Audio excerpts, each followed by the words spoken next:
O que a gente fez, assim, além de um treinamento para as pessoas que utilizam água para minimizarem a utilização, né, a gente adotou algumas medidas de coleta de água, por exemplo, coleta de água de chuva, né, de alguns telhados, para a gente poder utilizar principalmente na irrigação de horta e jardins.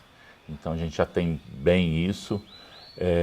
Nós temos ainda a coleta de água de torneiras, de chuveiro e pias que vão ser utilizadas também para irrigação, não de horta, mas de irrigação de jardim, por exemplo. E o que a gente acaba, nesse espaço de tempo que a gente foi trabalhando com tudo isso, nós fomos desenvolvendo alguma coisa que pudesse também corrigir com curvas de nível, corrigir o curso da água e coletando a água de chuva nas cisternas que estão espalhadas pelo sítio. Então, com isso, a gente acaba recolhendo água e minimizando o impacto que essa água provocaria lá na rua de baixo, onde normalmente acontece enchente nas grandes chuvas.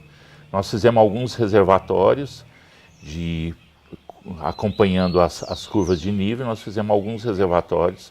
Hoje a gente tem 4 reservatórios de coleta e cada um deles acaba recolhendo aí por volta de uns 30 metros cúbicos de água. Então, basicamente é isso que a gente fez, né? Para poder diminuir esse impacto da grande utilização de água. Então, e na gastronomia, qual a nossa preocupação? Nos eventos, o gasto excessivo de água, né, para a lavagem dos utensílios. Então, nós temos hoje, né, todo um fluxo dentro da nossa cozinha, onde nós fazemos extremamente consciente essa lavagem. E para os clientes, o que nós fazemos? Nós colocamos um quadro falando para ele sobre o desperdício da água e que ele vai usar durante o evento um copo, onde ele assina o nome dele no copo, e esse copo ele vai utilizar durante o dia todo, enquanto ele estiver no evento.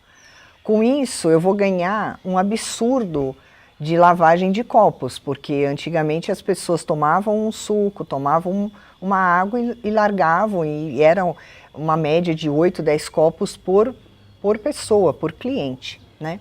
E hoje, tanto na distribuição na hora do almoço, nós já fazemos dosagem por jarras. Então, a primeira rodada existe uma dosagem, né, um copo dosado, mas a partir daí é tudo com jarras. Então, você minimiza a utilização de água para tanto na lavagem do cliente como na parte da cozinha, né? É uma outra ação em relação à água, né? Uma outra coisa que é importante aí da água, que hoje a gente tem praticamente toda a cobertura de solo, tirando as construções, o resto do terreno está totalmente ocupado por vegetação ou por pisos permeáveis. Então, a ocupação da vegetação evita a corredeira de água para essa água ir embora daqui. Ela com certeza ela vai ficar por aqui, vai infiltrar e vai para o lençol depois, né? Então isso é mais uma colaboração para nós e para os nossos vizinhos que estão por aí, né? Então, solos permeáveis, toda a parte de calçamento eles são permeáveis e, além disso, a forração que segura e retém muita água dentro do espaço, né? E eu queria, Ricardo, só te falar em relação a essas cisternas, que eu acho uma sacada incrível, porque quando o Reinaldo pensou nelas, é porque vinha muita chuva e ela ia destruindo nossos jardins, né? E aí, com essas curvas de nível, ele foi estudando a água né? Ele foi estudando o percurso da água, a gente fala que foi um respeito, né, à água, e foi formando esses canais que levaram para essas cisternas. O que que acontece? Essa cisterna, ela enche de água na chuva, só que depois ela vai infiltrando muito devagar, né? Ela vai infiltrando muito devagar, então ela fica assim, meses regando, né? Todo o bosque por baixo, né? Dando água, dando alimento, né? Então ela, além dela não ser mais de destruir o nosso jardim, ela alimenta a nossa mata por muitos meses, né? Mais um detalhe que lembrei agora. Todos os nossos canteiros da horta, eles são cobertos com palha. Então eles são totalmente cobertos com palha, com capim seco ou palha. Isso, e as plantas são plantadas no meio desse capim. E aí, como esse capim fica ali em cima, ele não deixa ter incidência do sol diretamente no canteiro e o canteiro fica úmido por muito mais tempo. Então a gente diminui o número de regas nos canteiros da horta. Nós regamos muito pouco a nossa horta, muito pouco. Porque ela retém muita água pelo fato da água pelo fato do sol não bater diretamente na terra e ressecar a terra, e evaporar. Então os canteiros ficam úmidos por muito mais tempo. Nós adotamos algumas práticas. A gente tinha, quando nós mudamos para cá, era na era ainda da lâmpada incandescente. Então a gente tinha muita lâmpada incandescente. Aí nós optamos por lâmpadas fluorescentes, né? Que minimizavam um pouco, que ela clareava mais e economizava. Depois das lâmpadas fluorescentes, nós fomos para as lâmpadas econômicas. Então hoje nós temos assim, 80% das nossas lâmpadas hoje são econômicas. Incandescente, hoje nós não temos mais nenhuma lâmpada incandescente. Temos, acho que uma meia dúzia de fluorescente, depois as econômicas, e agora, à medida que nós vamos caminhando, que elas vão queimando, nós já estamos substituindo por lâmpada de LED. Então isso já foi muito legal. Acho que já economizou muito. Não que nós somos tão velhos assim, né, que ele coloca desde a incandescente... É que a história foi muito curta, né? A história foi muito curta, né? Um espaço de tempo curto, tudo isso foi acontecendo. Além disso, a gente adotou a prática de janelas grandes, né? Os telhados, principalmente do auditório, que é um telhado com telha que tem isopor, que diminui a incidência de calor dentro do espaço. Então, com isso, nós não temos em nenhum lugar ar-condicionado. Todos os espaços são assim, super tranquilos, fresquinhos, e evita o uso do ar-condicionado, que é um grande vilão. E com as janelas muito grandes, a gente tem uma iluminação natural uma grande parte do dia, né? Então isso acabou trazendo um aporte, né, de luz e de pouco calor, e em contrapartida sem gás. 99% é realmente gás, não temos a parte elétrica dentro da cozinha, que isso também, os fornos elétricos consomem, muito alto, né? E assim, temos os nossos freezer extremamente novos, com manutenção, para não ter realmente o gasto, né, de um equipamento mais obsoleto.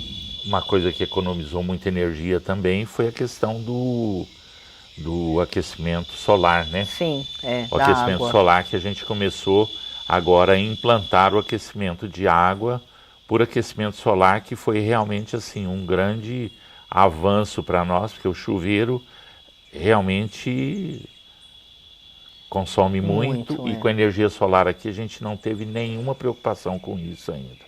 E passamos o inverno aqui com ele sem nenhum problema, que ficamos com medo, né, que ele não fosse dar conta, e dá conta sim. Nós tínhamos essa preocupação, porque Ribeirão também tem uns picos de frio, né? Mas mesmo com frio nós conseguimos ter a água super quente. Nós assumimos aqui há 22 anos, nós tínhamos uma área totalmente degradada. E assim, com uma grande quantidade de pinheiro australiano e de eucalipto. Então, e algumas frutíferas que já estavam assim, em fase final, porque estava muito mal cuidado, né? E nós começamos a investir na parte botânica, porque animal vem onde tem planta, animal vem onde tem fruta. Então nós começamos a investir na parte botânica. E uma das coisas boas, assim, acho que muito boas que nós fizemos aqui, foi investir em trazer as frutas da Mata Atlântica. Entendeu? A gente tem pés de laranja, de limão, mas nós investimos muito nas frutas da Mata Atlântica.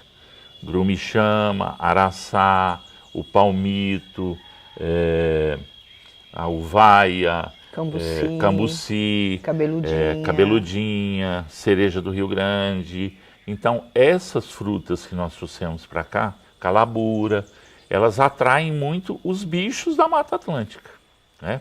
Então, com isso, nós conseguimos trazer, né, os tucanos voltaram, os esquilos voltaram, os jacus, que não tinham aqui na região, estão por aí passeando, né, porque eles adoram essas frutas da mata.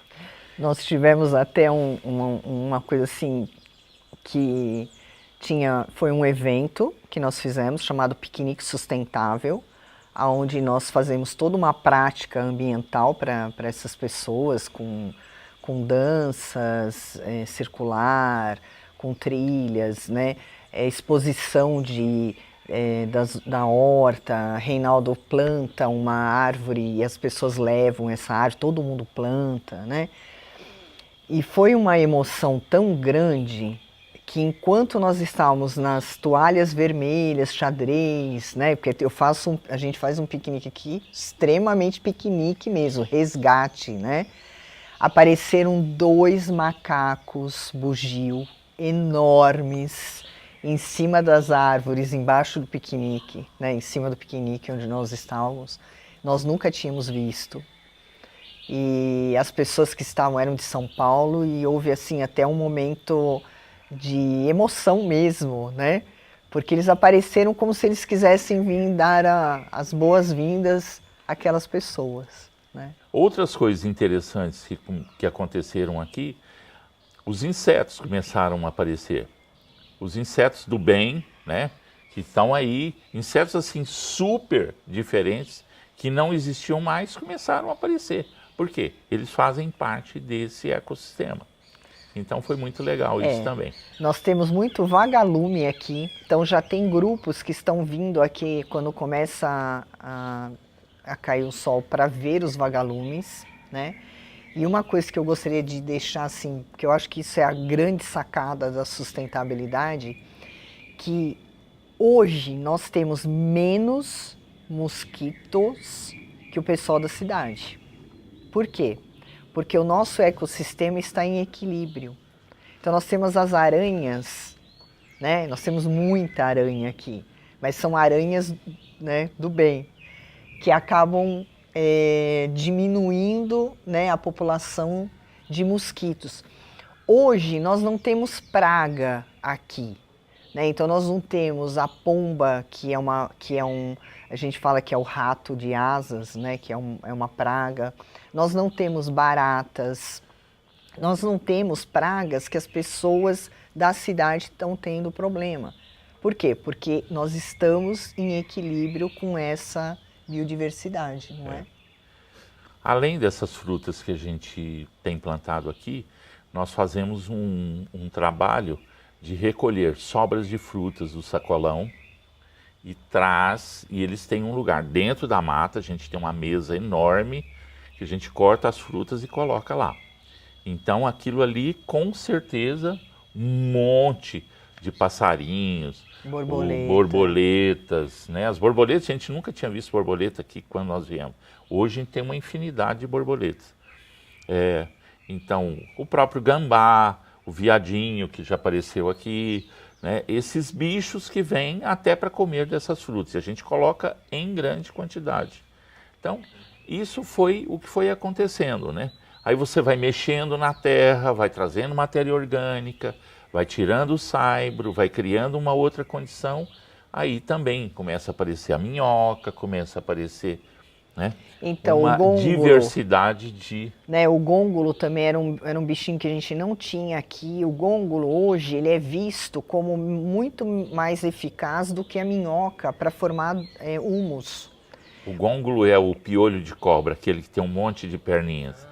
Então, só que ele come até papelão. Ele come essas folhas de palmeira que a gente não tem como fazer ela ter uma decomposição rápida, né? E ele é assim, ele é feroz para isso, né? Então a gente hoje nós temos o minhocário e o gongolário, né? e tudo isso a gente não fez assim da nossa cabeça. Nós fomos atrás, estudamos. O gongolário hoje tem trabalhos da Embrapa, que é uma empresa, né, empresa brasileira de pesquisa agropecuária, e eles se dedicam a isso. Então nós fomos atrás desses trabalhos da Embrapa e a gente tem hoje o gongolário e o minhocário, né? E a matéria orgânica que a gente faz circular, né? Que vai acontecendo aí para gerar os compostos que a gente precisa. Quando nós montamos aqui, nós colocamos um slogan dizendo espaço de expansão do conhecimento, né? Por quê? Porque nós entendíamos assim, que as pessoas que chegassem aqui, elas teriam que sair melhor do que elas chegaram, né? Ou que elas trariam para nós algo que nos deixasse melhor, né? Porque eu falo que nós estamos assim, o tempo todo aprendendo. E essas placas já foi assim um primeiro momento onde nós entendíamos que as pessoas tinham que saber o que eram aquelas árvores que elas estavam passando, né? Nós temos duas placas aqui na subida que eu gosto muito delas, né? Uma é sobre uma tamareira, né? Reinaldo passava na Avenida do Estado e ele via no meio lá da Avenida do Estado, na frente de um bar, uma tamareira assim toda soltando brotos e sofrendo aquela poluição toda da Avenida do Estado. Aí um dia ele parou e pediu para o dono do bar: o senhor deixa eu tirar uma muda dela, né? E aí ele trouxe. E aí nós plantamos ela aqui, que ela já está com mais ou menos uns 10 anos. E aí nós escrevemos sobre a tamareira, porque a tamareira ela é o grande exemplo para a humanidade que nós não estamos plantando ela para nós, e sim para a humanidade. Porque ela demora de 80 a 100 anos para dar a primeira fruta. Então, 10 anos plantado, mais uns 70, nós com certeza não vamos comer dessa tâmara, né? Então, é um provérbio árabe que diz: quem planta tâmara não come tâmara, né? Então, está plantando para alguém, né? Então, é uma forma de dizer assim para as pessoas, vamos fazer, né, para as novas gerações, porque se nós não cuidarmos disso, as novas gerações não terão, né? E a outra placa que eu gosto muito é sobre os líquens. Quando nós chegamos no sítio, a maioria dos nossos vizinhos pintavam as árvores de branco com cal, né? Porque era para não dar esse fungo que eles acreditavam que era uma doença que davam na árvore. Isso são bioindicadores maravilhosos que te diz qual é a qualidade do ar que você está.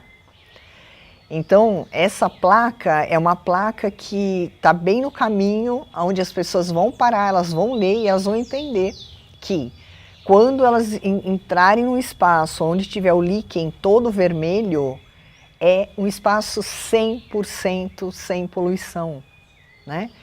E aí nós fomos criando essas placas, né, para que as pessoas entendessem o que é uma serrapilheira, por que uma folha está toda cortada, parece que ela está estragada. Não, ela não está estragada, ela foi comida por um bichinho, como é isso, né?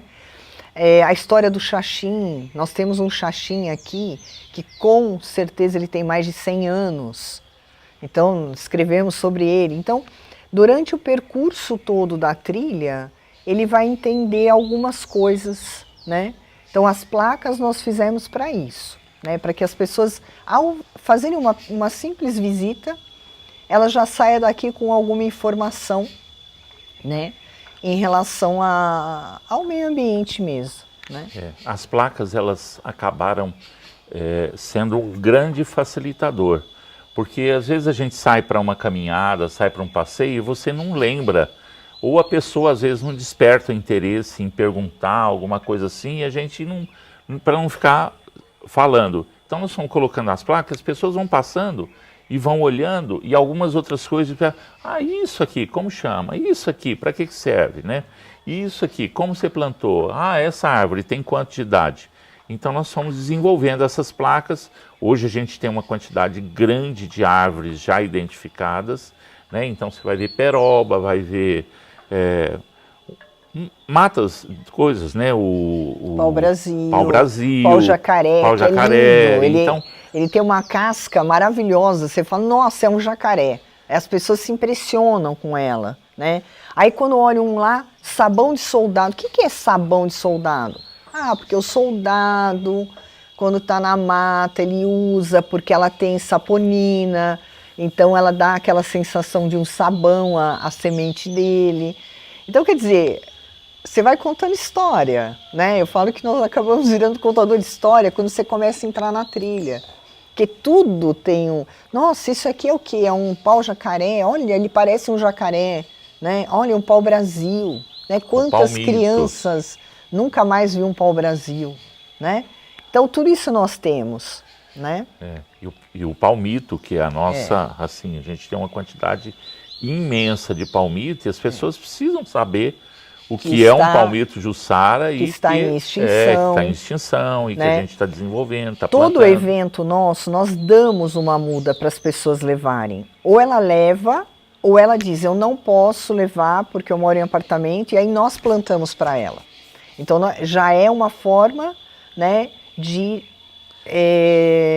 enriquecimento botânico do planeta. E ele se sente importante quando ele leva uma muda, porque nós explicamos para ele que ele vai ser uma pessoa, o quanto uma árvore traz de oxigênio, né? Então é feito toda uma explicação para ele, por que você está levando essa árvore, né? Você vai ser o responsável, né, para ajudar, né? Né? Ajudar a contar a história, né? Tem, por exemplo, tem pessoas que já vieram aqui, que levaram uma muda, e ele pegou o filho e foi para um determinado lugar e plantou a muda. Então ele vai periodicamente para ver aquela muda. Então a muda está crescendo junto com o filho. Né? Nos casamentos, nós sempre fazemos os noivos plantarem uma árvore aqui, para que depois ele possa vir ver a árvore, né? E fora os cursos que Reinaldo faz aqui, né? Mesmo no piquenique sustentável, houve um momento dentro do piquenique sustentável que todo mundo plantou uma árvorezinha num vasinho e levou embora. Acho uma coisa importante que nós fizemos aqui nesses 22 anos, quando nós assumimos esse espaço, que era um espaço grande, nós começamos a comprar algumas espécies, e isso ia demandar, eu acho que isso até é bom para as outras pessoas tomarem conhecimento, porque é o que se tem que fazer em espaços grandes, né? Então a gente ia demandar um custo muito alto, né, para reflorestar tudo isso, para trazer essa grande quantidade de árvores.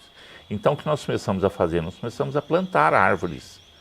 Então plantava lá uma sementinha de pitanga, plantava uma sementinha de araçá, e aquilo foi tomando uma proporção, e como nós começamos a ter uma produção muito grande de árvores, o que nós definimos? Olha, vamos fazer um propósito de vida. Nós vamos plantar as árvores para o espaço e nós vamos doar, vamos estabelecer aí num espaço de tempo de 30 anos, nós vamos doar 50 mil árvores. E aí começamos a fazer o plantio foi muito bem, e aí nós começamos a distribuir essas árvores para vizinhos, para as comunidades, para as prefeituras, polícia ambiental, polícia rodoviária. As estradas. Né? Para as escolas, para as estradas. E no ano de 2015 nós completamos essas 50 mil mudas doadas 30 anos. Que estão aí espalhadas pelo mundo afora. Então, nós já cumprimos a nossa meta. Além do que a gente já plantou aqui dentro, nós reflorestamos isso aqui. E além disso, nós distribuímos essas 50 mil mudas, que eu acho que isso é uma coisa e tem pessoas que nos ligam para falar, olha, sabe aquela muda, tá nos... Então eu acho que o impacto foi muito bom, né? Nós sentimos assim que as pessoas não plantaram simplesmente por plantar, né? Houve uma consciência ecológica, né?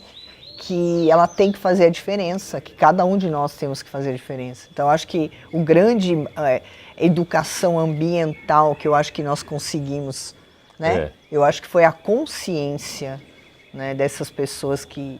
Então nós fizemos várias ações. Então, por exemplo, a gente ia para um posto da polícia rodoviária com um monte de mudas num carro, num caminhão, e lá o guarda ia parando as pessoas, que as pessoas normalmente estavam indo para alguma chácara, e a gente oferecia, que esse é o grande trunfo. Eu, particularmente, sou contra aquilo. Não, você tem que levar a muda. Não, não tem que levar, não. Você quer levar a muda? Então tinha pessoas que levavam uma, tinha pessoas que levavam duas, tinha pessoas que levavam 50. Por quê? Porque ele já tinha um destino para aquelas mudas. Então isso nos assegurava de que aquelas mudas que a gente distribuía, com certeza iam ser plantadas. Nessa outra forma, que você tem que levar a muda, ele passa 50 metros, ele joga a muda fora, porque ele não quer a muda, né? Então acho que isso foi legal aí nesse espaço de tempo. E a gente acabou distribuindo as 50 mil mudas. A maior parte delas, né, eu diria para você que 99% delas eram de mudas nativas, principalmente frutíferas, porque Agora, eu acho assim que ainda falta, né, para nós um projeto que chama-se, denominado pelo Reinaldo, de Pequeno Sustentável. É um projeto que nós precisamos de parceria ainda para fazer, onde nós entendemos que as crianças do entorno teriam que ser beneficiadas, né?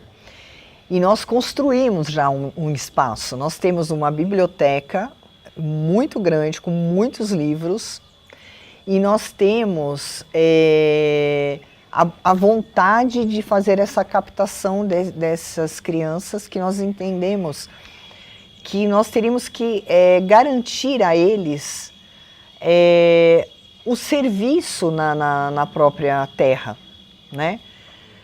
Mas ainda nós não conseguimos fazer essa captação dessas pessoas.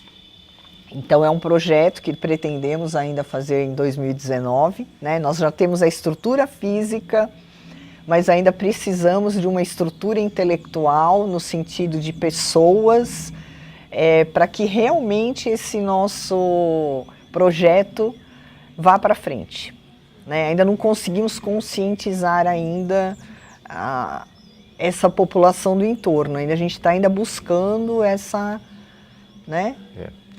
Seria uma forma de treinamento para que essas crianças pudessem tomar gosto como nós tomamos pela natureza, e hoje a gente, né, a gente tem uma visão diferente da natureza. Eu sempre falo que antigamente a gente saía, isso eu falo há 30 anos atrás, a gente saía na rua, ia dirigindo, e você ia dirigindo, reclamando do trânsito, né?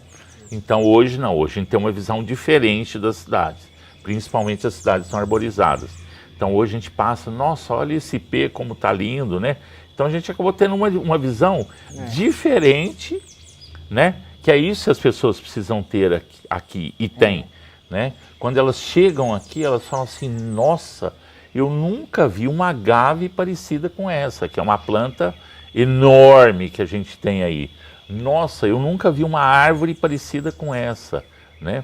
Eu nunca vi uma árvore tão florida como essa. É esse despertar que as pessoas precisam ter para a gente começar a falar de meio ambiente. E nós queremos isso porque quem mora na terra, o que nós percebemos que ainda o gosto pela terra ainda não está assim tão apurado quanto quem mora na cidade grande que vem para a terra, né? Ele vem para a terra, ele abençoa, né? A pessoa que está na terra muitas vezes não está percebendo essa coisa bacana, né? Então é isso que nós estamos tentando fazer com as crianças aqui do entorno, né? Trazê-las para convencê-las disso, que elas são privilegiadas de estar num lugar desse. Eu estudei muito essa parte da gastronomia, né? A minha formação, eu sou biomédica com especialização em alimento seguro, né? Então, o que eu entendo de alimento seguro? É um alimento sem agrotóxico, é um alimento sem aditivo, é um alimento sem conservante, né? Eu brinco, eu digo assim, qual o alimento que você deve comprar, Ricardo? Você tem que ir no mercado e comprar aquilo que a sua bisavó compraria. O que ela não compraria, você não compre, né? Por quê? Porque o superprocessado é um veneno. Né, o embalado, né, eu falo descasque mais e desembale menos, né? Então nós trabalhamos aqui no Fiore essa lógica em todo o nosso evento. Só que, para mim poder trabalhar essa lógica, o que nós tivemos que fazer? Reinaldo investiu na horta. Por quê? Nós tínhamos que ter uma horta verdadeiramente orgânica. Eu digo assim, nós não temos o selo de orgânico, até porque eu digo que o nosso selo é a nossa palavra, é o nosso fio de bigode, que eu acho que ele é muito maior do que qualquer selo. Então nós não usamos nada que comprometa a nossa terra, nós não usamos nada que comprometa a nossa saúde. Então nós temos uma cortina de citronela para afastar as pragas. Nós temos, como ele já falou, né, o solo todo protegido para não ter a evaporação da água, e essa verdura ela vai gradativamente recebendo essa água. Ela tem toda a compostagem que foi colocada, ela tem o humus que foi colocado, ela tem o bocashi que foi colocado. Então esse é o alimento dessa verdura, né? Ela não tem nenhum adubo para ela crescer ou para ela desenvolver, e ela também não tem nenhum veneno para matar nenhum tipo de praga. O adubo, né? Não ser o adubo orgânico, né? O adubo. Só o adubo orgânico. O adubo químico, né? Não tem nenhum. Químico não. E com isso, essa horta, ela vem para dentro da minha cozinha. Só que a minha cozinha, ela tem também outro lado, que é esse lado do não aditivo, né? Então hoje nós fazemos um sorvete aqui. Qual é o emulsificante? Agar-agar, que é uma gelatina de alga, né? Hoje nós fazemos qualquer produto, qualquer alimento que eu precise dele com uma viscosidade maior, usamos o quê? A biomassa da banana verde, que é riquíssima em potássio, magnésio, fósforo, né? Não tem gosto, então ela não altera o meu produto e ela me dá a viscosidade que eu preciso, que teoricamente usaria um amido, né? E que só o amido é para deixar a pessoa gordinha, né? E nós não, nós utilizamos o quê? A biomassa de banana verde.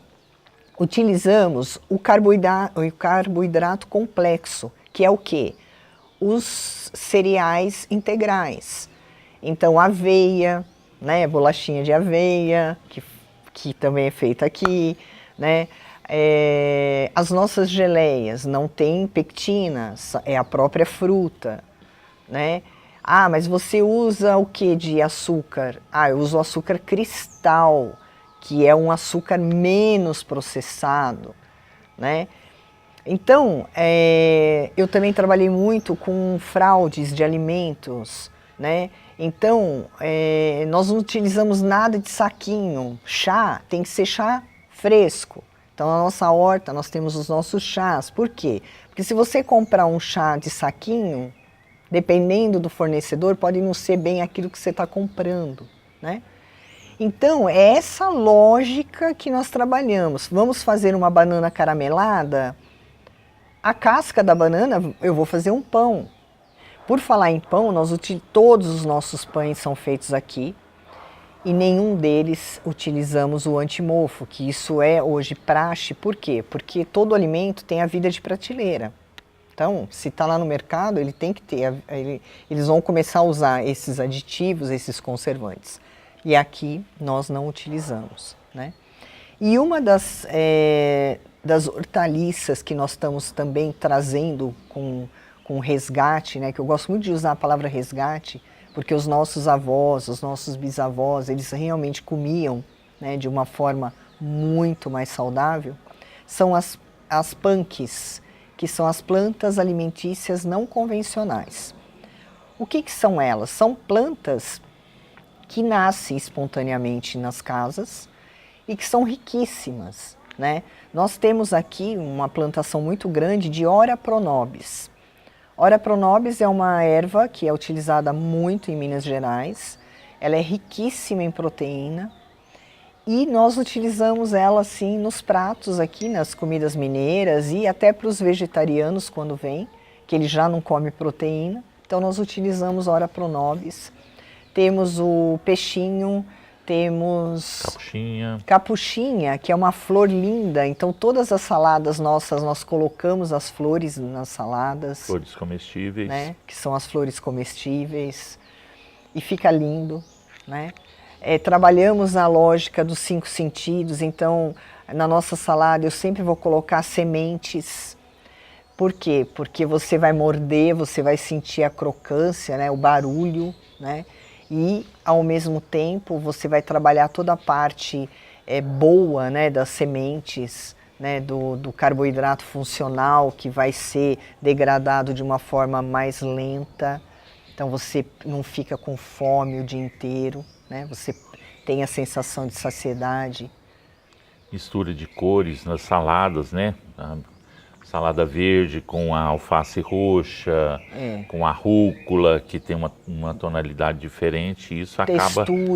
Texturas diferentes, cores diferentes, gosto diferente, cheiro diferente.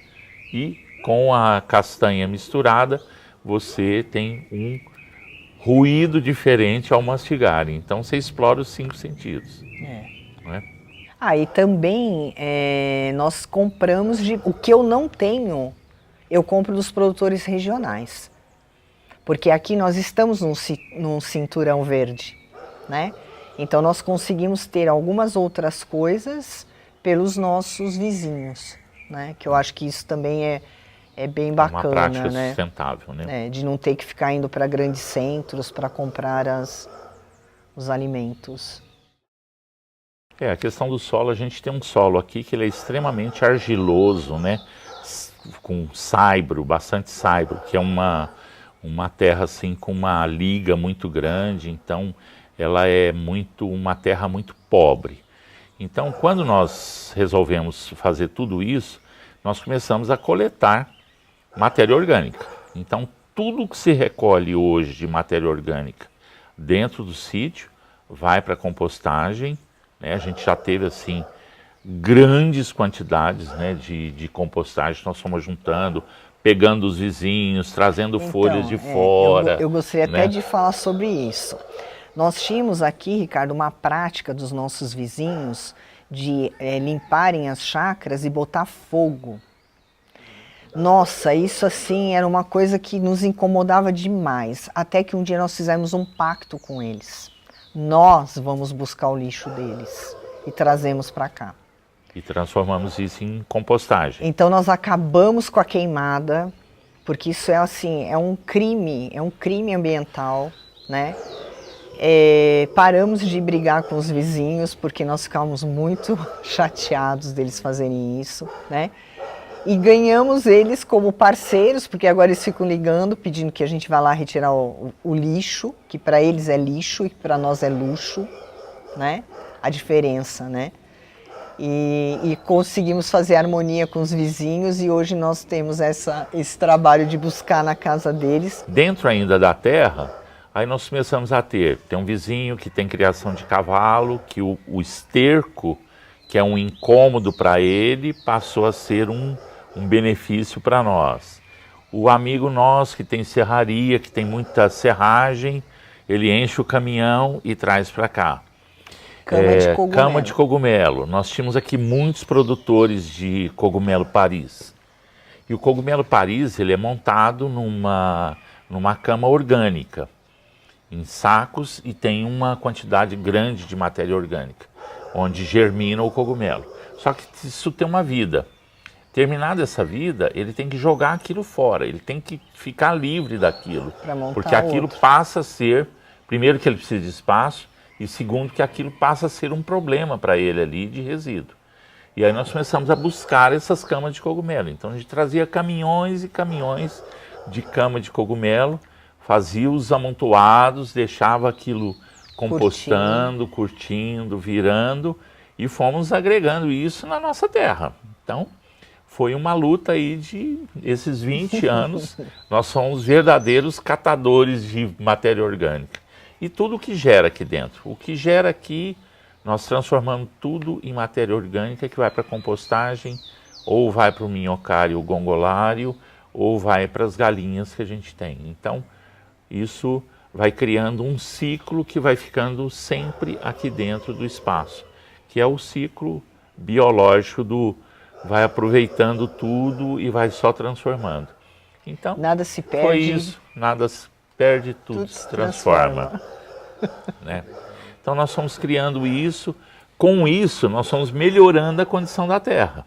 Então, nós fomos misturando essa matéria orgânica no saibro, misturando essa matéria orgânica nessa argila, e ela foi renovando e hoje a gente tem todos os espaços plantados graças a esse trabalho que nós fomos desenvolvendo no decorrer do tempo. Você viu que as nossas práticas de sustentabilidade, elas têm uma história, né? Não foi uma coisa criada ontem ou antes de ontem. Elas têm 20 anos que nós estamos fazendo. Não, agora nós vamos juntar lixo. Agora nós vamos separar o lixo. Agora nós vamos buscar o composto. Esterco. Sabe? Mas quando você lembra como era e como é hoje, você fala assim, nossa, é muita diferença. Né? E investir primeiro no meio ambiente, depois nas construções, porque construir você constrói rápido. Agora uma árvore não, né? Uma árvore demora, né? Então você tem que trabalhar isso antes, né? Porque senão... Né?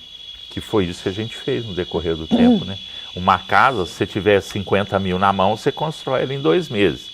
Uma árvore, se você tiver 50 mil na mão, você vai ter que esperar os 10 anos, porque ela vai demorar 10 anos. Né? Não, e se você quiser plantar uma muito grande, porque você acha que você consegue, você tem que estaquear ela tanto e ela pode morrer. Ela pode morrer porque ela não foi feito um replantio legal, ela morre. Então, quer dizer, você gasta muito e ainda morre, né?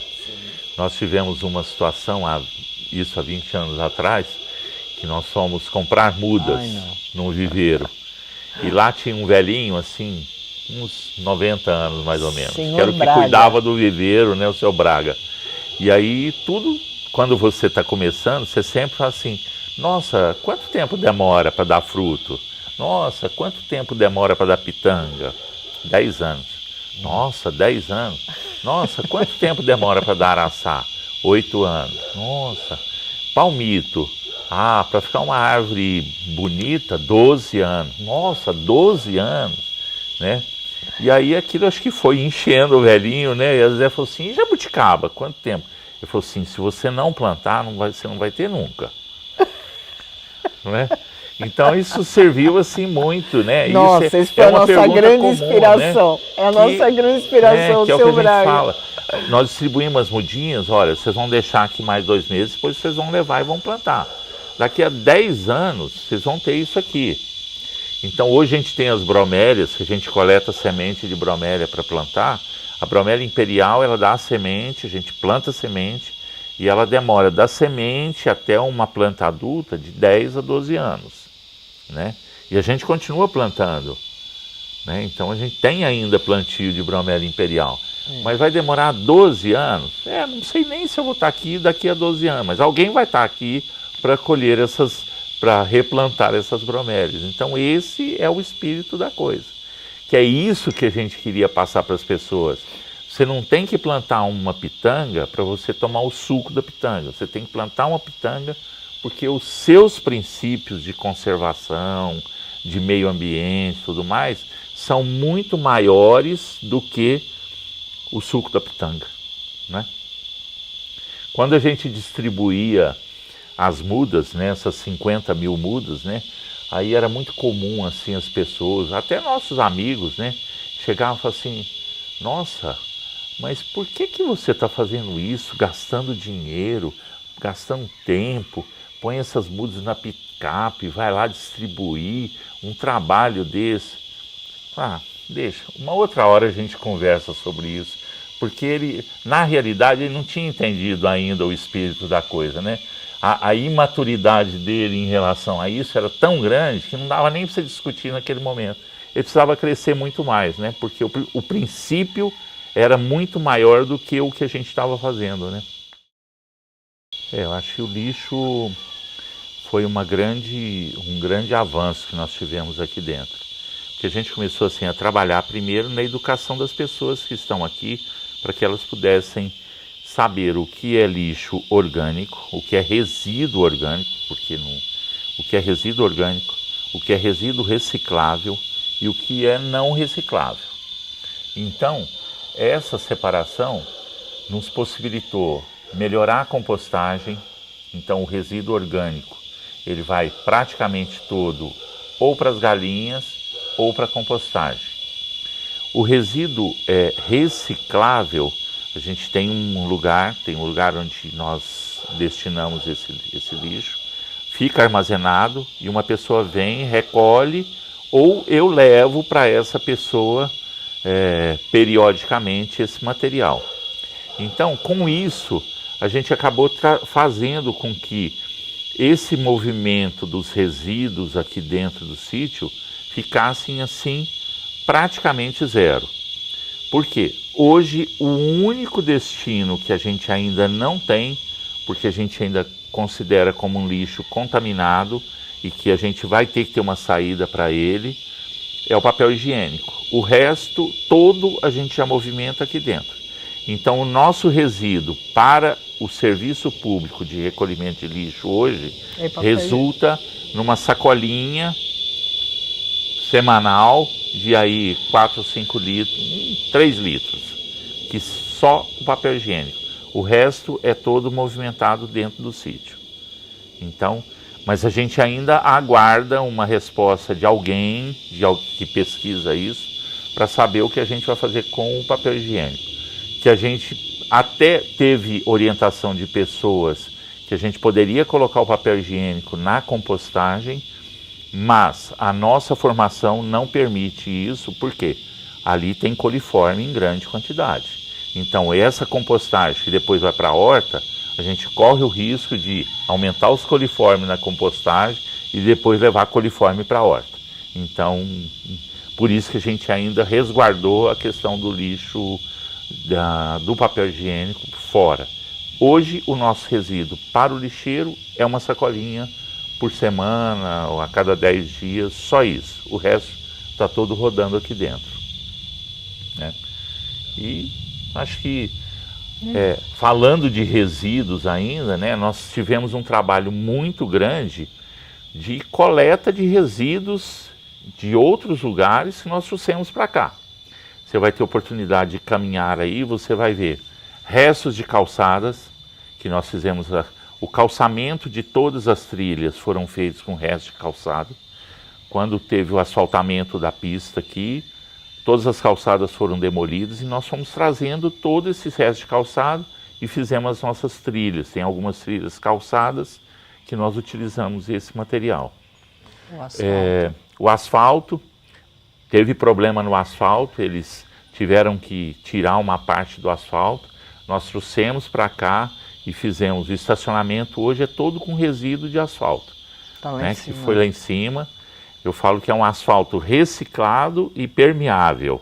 Por quê? Porque as placas foram colocadas, então ele acaba sendo permeável, porque a água entra nas frestas, e é reciclado porque a gente conseguiu trazer isso para cá e montar. Só para você ter uma ideia, nós trouxemos para cá 8 carretas de asfalto que foi danificado aí na estrada e que ia ser jogado em algum aterro por aí. Além disso, um outro grande trabalho que foi feito, quando nós resolvemos calçar as nossas ruas, nós fomos buscar, aqui na região antigamente tinha muita serraria de granito, E quando serra o granito, os blocos vinham lá do Espírito Santo, vinham, e ele era serrado para formar as placas de granito para a construção civil. E para as pias, para né? pia, para piso e tal. E aí sobra a parte de fora que eles chamam de costaneira. E eu fui numa serraria e tinha lá umas 3.000 placas de 3 metros por 1,5 metro dessa costaneira, que eles não sabiam o que fazer com essas placas. Então, eles jogavam no meio ambiente. Antigamente eles jogavam no meio ambiente, arrumavam um buraco lá e ia jogando essas placas. E a Secretaria do Meio Ambiente começou a bater firme em cima deles. Nisso, porque isso é um lixo que não pode, eles não podem fazer isso numa mata, né? E aí eles já não tinham mais o que fazer com elas. Né? Aí tinha lá umas 3.000 placas. Aí arrumei uma pessoa que tinha habilidade para quebrar essas pedras num formato que eu queria, de 40 por 90. Um calceteiro, né? Que faz os blocos de paralelo. De granito, né? E ele começou a cortar essas placas e nós trouxemos para cá e fizemos todas as nossas estradas hoje são com essas placas de granito. E todo o resíduo que quebrava, alguma que quebrava e tal, eles deixavam lá, carregavam um caminhão e o caminhão trazia para cá. E nós fizemos esse outro trabalho que a gente chama de mosaico, que foi colocar essas placas, né? Então é o que eu sempre falo, né? Nós temos hoje o privilégio de ter as nossas estradas de granito, né? Então as nossas estradas são de granito. Depois disso, outras pessoas acabaram se interessando e acabou virando um comércio, né? Porque a partir dessa ideia, eles começaram a comercializar essas placas. Então nós transformamos o resíduo dele, que era um resíduo terrível, num negócio. Então eles começaram a vender essas placas dessa forma. Quer dizer, foi uma ideia que transformou um lixo num negócio. Essas serrarias de granito aqui na região, elas acabaram. Por quê? Porque eles chegaram à conclusão de que era muito melhor serrar o granito lá no Espírito Santo e trazer só as placas, né? Ao invés de trazer o bloco e serrar aqui, era muito melhor serrar lá, porque o resíduo já ficava lá. Então, logisticamente, faz sentido isso. E essas fábricas praticamente sumiram daqui, hoje não tem. Como a gente ainda tinha algumas trilhas que precisavam de calçamento, nós começamos a ir nas marmorarias, porque aí todo mundo tem uma marmoraria perto de casa. E na caçamba da marmoraria tem os retalhos que eles jogam fora. E nós começamos a trazer os retalhos e fazer calçamento. Você acerta o terreno e vem assentando os retalhos de marmoraria, porque é um resíduo enorme que eles têm que jogar fora. Aí nós deparamos com o primeiro problema. Nós começamos a fazer e essa trilha escorregava. Porque a gente assentava aqueles pedacinhos, eles já estavam todos polidos, e ele ficava escorregadio. Aí o que a gente fez? Começamos a sentar de cabeça para baixo. Certo? Porque a parte polida ficava para baixo. Então hoje a gente tem um monte de trilhas que estão com esse resíduo de marmoraria. Que o cara da marmoraria, ele fica felicíssimo da vida quando ele pode, quando alguém vai lá para recolher esse resíduo. Por quê? Porque ele paga para jogar fora, né? Então a gente fez. Então tem algumas trilhas que são com resíduo de marmoraria. Além disso, nós tínhamos algumas trilhas num lugar um pouco acidentado que tem um declive muito grande. Então nós tínhamos feito já no passado os degraus amparados com troncos de eucalipto, né? Que a gente tirou aí da mata. Mas só que isso, com o decorrer do tempo, 3 anos, 4 anos, 5 anos, esses troncos vão apodrecendo e o degrau fica sem o amparo. Então vai danificando a escada, né? Que ela é feita na terra para descer para esse lugar da mina. Aí nós optamos por fazer esse tipo de trabalho com pneus, né? Então nós fomos buscar aí nas borracharias, que também eles não sabem o que fazer com aquilo. Até tem algumas aplicações já hoje, mas uma boa parte ainda sobra. E nós fomos buscando nas borracharias e fizemos degraus né, para essas trilhas, fizemos tudo com pneu. Então hoje nós temos, nessas 2 trilhas que nós fizemos, nós temos aí aproximadamente uns 400 pneus que formam como degrau. E isso vai ser assim eterno, porque ele não vai se decompor com menos de 200, 300 anos, né? Então, um lixo, e ficou muito legal. Ficou bem bonito. Um resíduo que era para eles um lixo, acabou tendo uma aplicação muito legal para nós. A gente conseguiu fazer as trilhas, ficaram bonitas, ficaram confortáveis para andar, né? E ficou legal. Primeiro que a gente acredita que a gente tem que melhorar o meio ambiente, de alguma forma. Segundo, que nós economizamos, a gente só tem a mão de obra. Então, resto de calçada, pneu, esse granite e marmoraria, tudo isso a gente consegue de graça. Fazendo esse tipo de trabalho, a gente só tem a mão de obra. E eu acho que isso vai ser bom para quem tem o resíduo, é bom para nós e é ótimo para o meio ambiente. E assim a gente acaba resolvendo esse monte de problemas com um custo muito baixo. O custo realmente é muito baixo. E o consumismo, né? Porque quando você fala em contratar algo, contratar uma empresa, você já vai estar usando materiais novos, né? Então esse material novo, ele vai gerar o quê? Água, luz, né? Calor, cimento, quer dizer, caminhão. O custo de tudo isso a nível do planeta é monstro, né? Do que se você já pegar algo que ele já foi processado, né? Então, quando você fala de reutilizar algo, é muito maior o custo, né? O benefício é muito maior. Né? Porque se você for colocar realmente no lápis, não é só aquilo que você está pagando, né?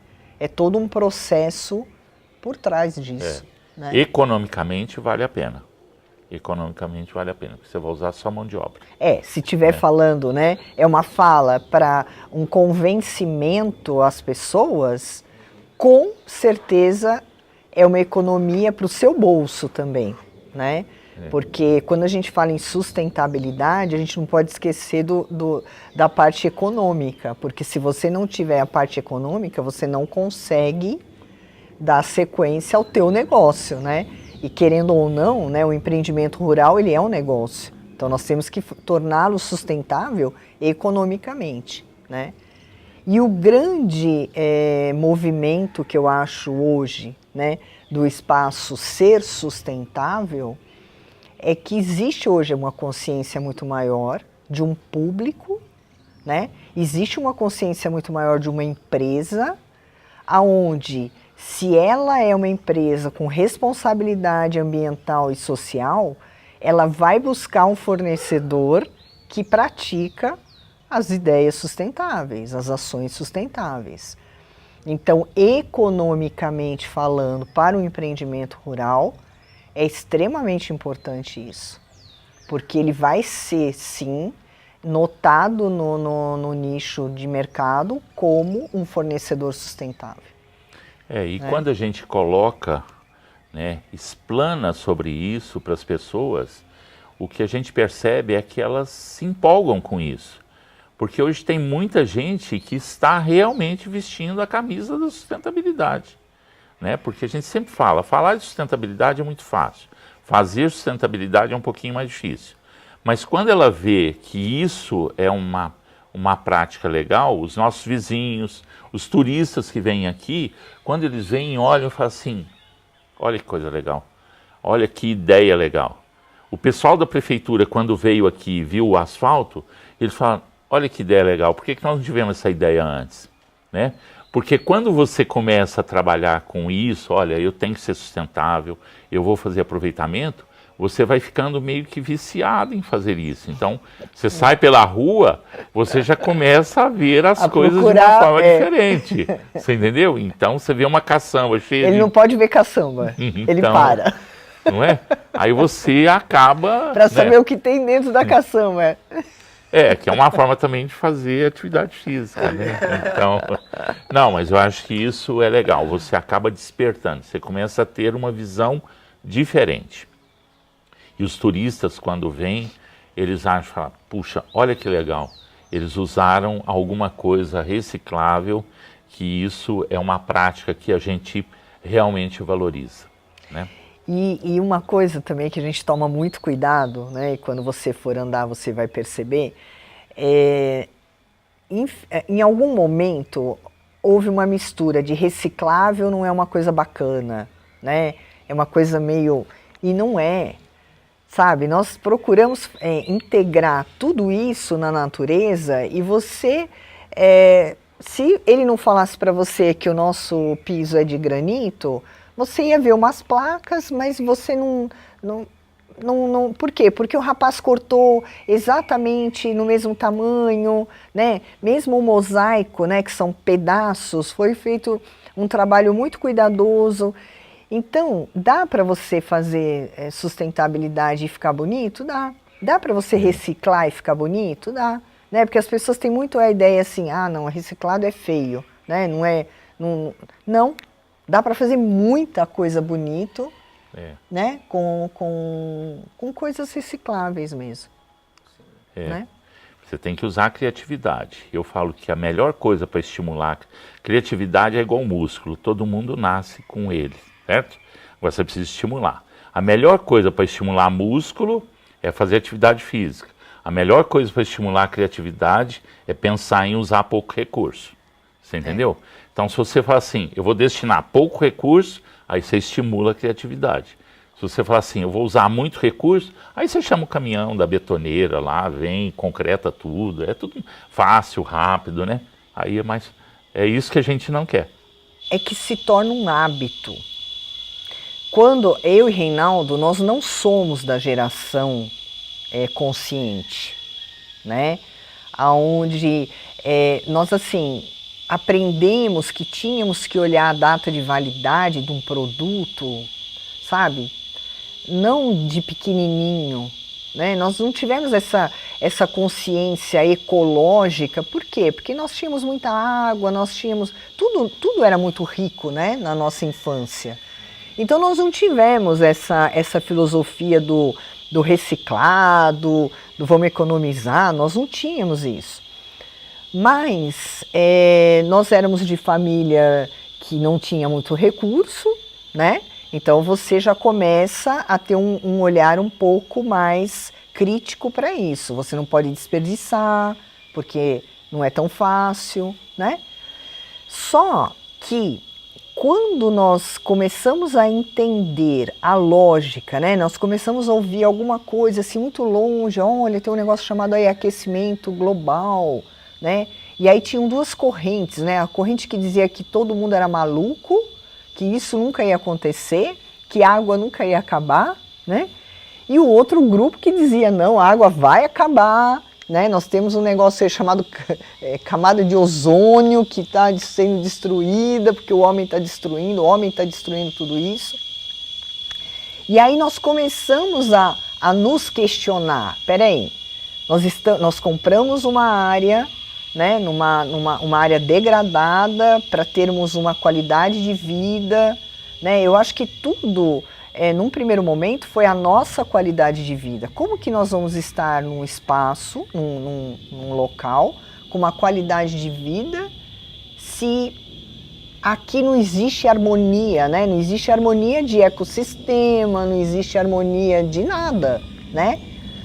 Então eu acho que nesse primeiro momento nós começamos a nos questionar e começamos, o que é que nós podemos fazer? E foi muito gradativo, não foi assim uma mudança radical, até porque nós não tínhamos o conceito, né? Diferente de hoje, né, que as crianças já são educadas para uma educação ambiental, né? Os jovens já têm uma atitude diferente na alimentação, né? Nós não tínhamos isso. Então, para nós foi uma coisa muito gradativa. Só que, do momento que você entra nessa filosofia, você não consegue mudar mais. Porque tudo te leva a esses questionamentos. Mas espera aí, se eu fizer isso, hoje, se eu vejo uma pessoa lavando louça com a torneira toda aberta, nossa, eu me sinto mal. É uma coisa assim, emocional já, entendeu? Porque eu falo, filha, você tem noção? Aí eu sou meio apelativa, né? Eu pergunto assim, você tem filho? Né? Porque eu acho que o filho é a maior herança, né? E é o maior motivo, né, da pessoa. Eu falo assim, você tem consciência que o seu filho vai ficar sem água? Né? Aí a pessoa diminui, né? Não, mas só porque eu estou diminuindo aqui na sua casa, é por isso. Porque você vai diminuir também na sua, porque você vai falar para o outro também diminuir, né? Então eu acho que para mim, né, eu entendo, não sei, né, o que você entende, mas eu entendo que foi mais ou menos isso, uma coisa muito gradativa e que hoje se tornou hábito. E o hábito você não muda mais, né? No momento que você cria ele como um hábito. Eu acho que foi um pouco mais difícil no começo, porque a gente tinha assim, uma demanda muito grande, porque o sítio era grande, é um sítio grande, e que precisava de muita coisa. Então, só para você ter uma ideia, esse granito que a gente trouxe, foram assim, pelo menos uns 40 caminhões que a gente trouxe. E isso, para nós, tinha, o que a gente comprava já tinha um custo bem baixo. E esses fragmentos que sobravam, que a gente fez os mosaicos, a gente pagava R$300 um caminhão com 16 toneladas. Então você tinha um custo baixíssimo. Esses resíduos de marmoraria que nós fomos ganhando, a gente foi fazendo, isso demandou assim um trabalho inicial. Mas hoje, por exemplo, você anda na trilha, as trilhas estão todas conservadas. Por quê? Porque é um investimento, principalmente com pedra, que acabou. Porque aí você não tem a manutenção. É um investimento com o pneu, né, que acabou. Você economiza na manutenção. Depois acabou. Né? Que foi isso que a gente fez. Nós plantamos o chão, todo o solo está coberto, e nós procuramos no decorrer do tempo plantas que pudessem realmente tomar o solo para que não nascesse praga, porque aí você não tem o trabalho de ficar arrancando praga no meio, mato. Por quê? Está todo coberto com uma vegetação que não deixa nascer praga. Então tudo isso foi um trabalho assim, de muito estudo, de muita pesquisa, de muito erro e acerto, né? Nós não fomos sábios desde o começo. Aliás, nós fomos sábios desde o começo, porque não sabia que não sabia nada, né? Então, mas nós tivemos muitos erros. Tivemos que estudar muito. Nós tivemos muitos erros também. Perdemos muita planta, porque nós punhamos planta de sol na sombra, da sombra no sol, né? Fizemos muita. Foram coisas que foram acontecendo no decorrer dos 20 anos. E hoje eu posso falar para você assim, que a gente está com todas as trilhas estão tranquilas, a gente anda nelas, não tem mato, tudo limpinho, e isso chama a atenção do turista, assim, entendeu? E eu vou até tomar a liberdade de falar uma coisa que me veio na cabeça agora. Por esse cuidado com o solo, né? Um exemplo, essa grama preta, que é uma grama que ela toma conta e ela não deixa nascer mato, né? Essas calçadas que foram feitas tanto com o asfalto como com as pedras, toda essa vegetação que você foi criando em cima para não ter as pragas, as hortas com a palha, isso, para o empreendedor, o que nós vamos estar falando para ele? Economiza o quê? Mão de obra. Porque hoje nós temos sim uma mão de obra muito menor para um espaço de 40 mil metros do que uma pessoa, do que um empreendimento que não se preocupou em cuidar do solo, em ter esses resíduos para dar esses calçamentos, não é?